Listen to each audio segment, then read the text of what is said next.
There's something men over 50 rarely admit out loud. We talk about cholesterol, about joint pain, about testosterone levels.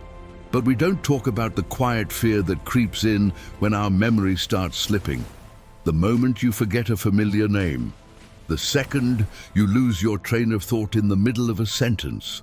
The uneasy feeling when you walk into a room and can't remember why you went there in the first place. If you're in this stage of life, you already know that mental sharpness isn't just about intelligence. It's about identity. It's about dignity. And protecting it becomes personal. I remember the first time it truly unsettled me. I was telling a story I had told many times before, and suddenly the next word just didn't come. It hovered somewhere out of reach. I laughed it off. "Must be getting older," I said. But later that night, lying in bed, I asked myself a question I didn't want to face. What if this isn't just aging? What if this is a warning?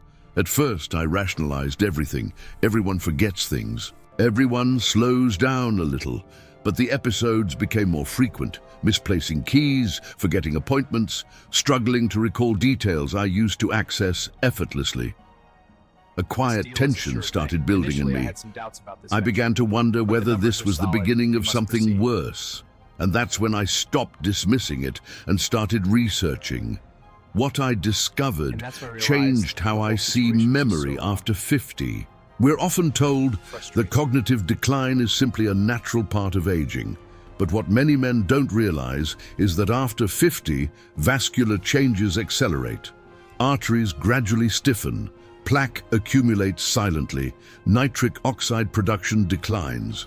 The endothelium, the delicate inner lining of our blood vessels, becomes less efficient. And when that happens, blood doesn't move with the same force and flexibility it once did.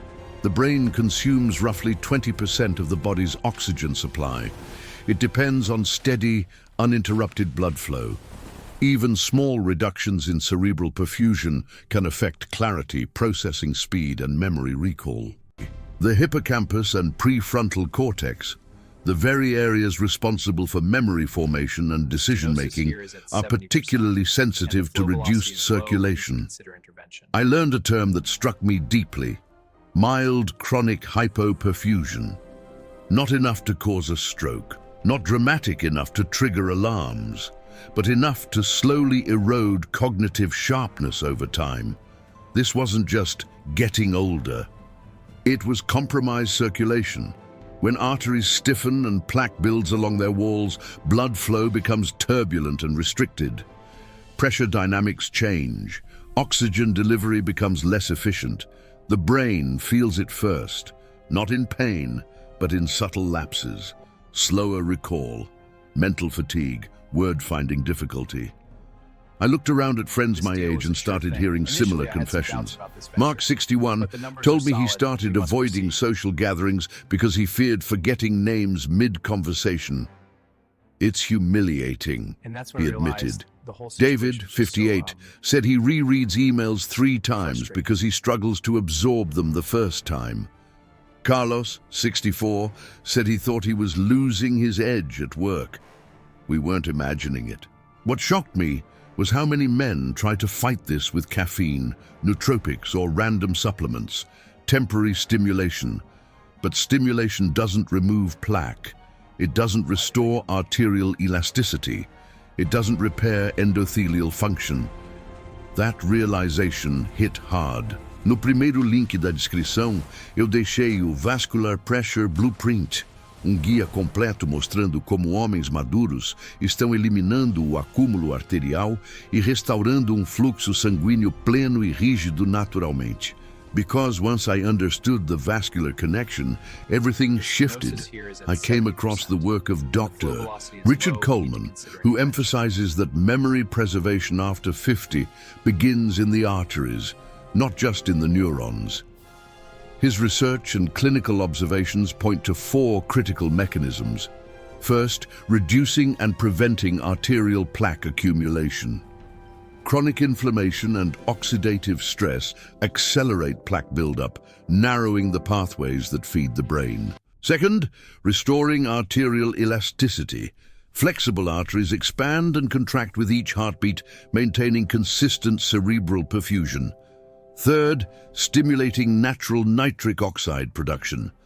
Nitric oxide signals vessels to dilate, improving blood flow and reducing vascular resistance. Fourth, optimizing cerebral perfusion pressure, ensuring the brain receives adequate oxygen and glucose delivery throughout the day. As I dug deeper, I began integrating evidence-based strategies into my own life. Anti-inflammatory dietary patterns, reducing refined carbohydrates to stabilize glucose and protect endothelial function. Increasing omega-3 fatty acids, EPA and DHA, known for supporting arterial health, incorporating nitrate-rich foods like beets to naturally boost nitric oxide levels. I learned about L-arginine and L-citrulline as nitric oxide precursors, about magnesium's role in vascular relaxation, about vitamin K2 in supporting proper calcium placement away from arterial walls, about CoQ10 in supporting mitochondrial energy production inside brain cells. These aren't magic bullets.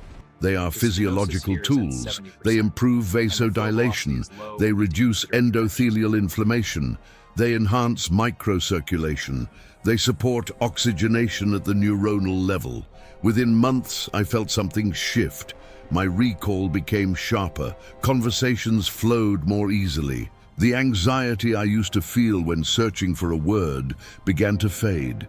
It wasn't dramatic overnight change. It was steady restoration. Mark told me that after committing to improving his vascular health, he stopped fearing meetings. David said his mental stamina returned. Carlos described feeling clear again, as if a subtle pressure had lifted. These are not miracles. They are consequences of improved circulation. But here's the hard truth. If vascular compromise continues unchecked, plaque accumulates. Arteries stiffen further. Perfusion declines gradually, and memory lapses can intensify. Ignoring it doesn't freeze time. It allows silent progression. Se você sente que sua memória está escorregando e quer entender como restaurar a pressão vascular adequada e limpar suas artérias de forma natural, o Vascular Pressure Blueprint está no primeiro link da descrição.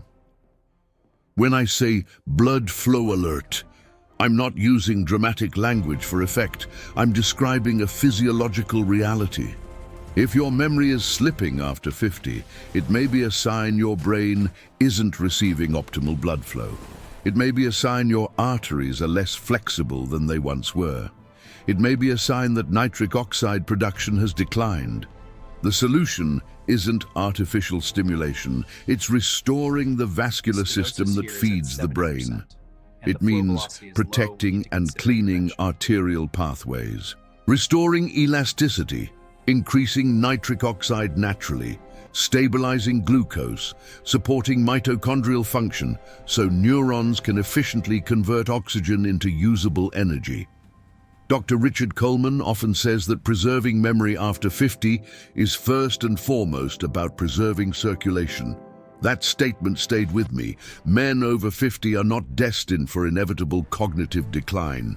In many cases, they are facing a progressive vascular challenge that can be slowed and in some aspects improved when addressed at its root.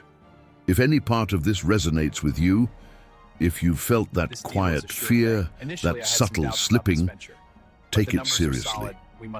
Not with panic, but with action grounded in science. Your brain depends on blood flow, and blood flow can be supported.